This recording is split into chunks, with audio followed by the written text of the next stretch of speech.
حضرت ابو ہریرہ رضی اللہ عنہ کہتے ہیں کہ رسول اللہ صلی اللہ علیہ وسلم نے فرمایا، 7 تباہ و برباد کر دینے والی چیزوں سے بچو۔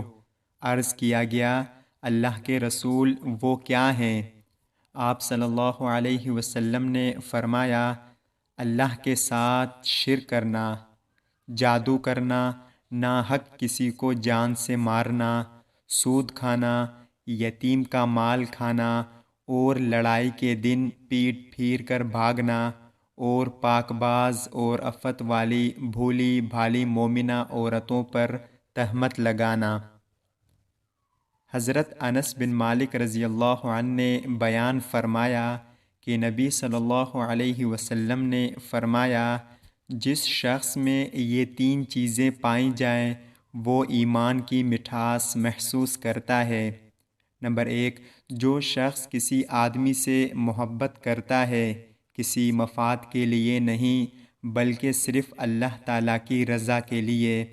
نمبر 2، جسے اللہ تعالیٰ اور اس کا رسول ہر چیز سے زیادہ پیارے ہوں۔ نمبر 3، جس شخص کو آگ میں کود جانا کفر کی طرف لوٹ جانے سے زیادہ پسند ہو، جبکہ اللہ تعالیٰ نے اس کو کفر سے نکال لیا ہے۔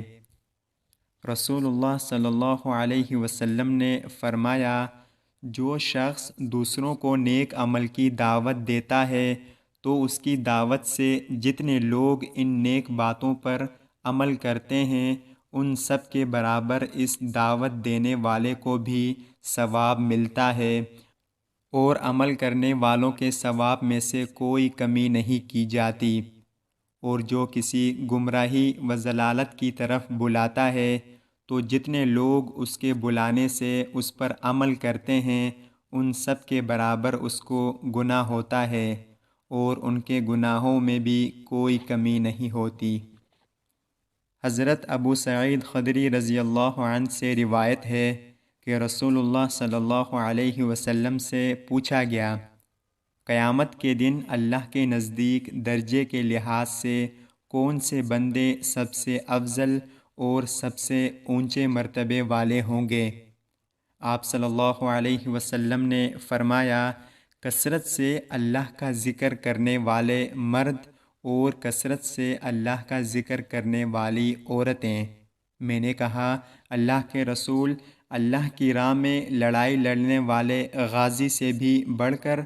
آپ صلی اللہ علیہ وسلم نے فرمایا، ہاں، اگرچہ اس نے اپنی تلوار سے کفاروں و مشرکین کو مارا ہو اور اتنی شدید جنگ لڑی ہو کہ اس کی تلوار ٹوٹ گئی ہو اور وہ خود خون سے رنگ گیا ہو، تب بھی اللہ کا ذکر کرنے والے اس سے درجے میں بڑے ہوئے ہوں گے۔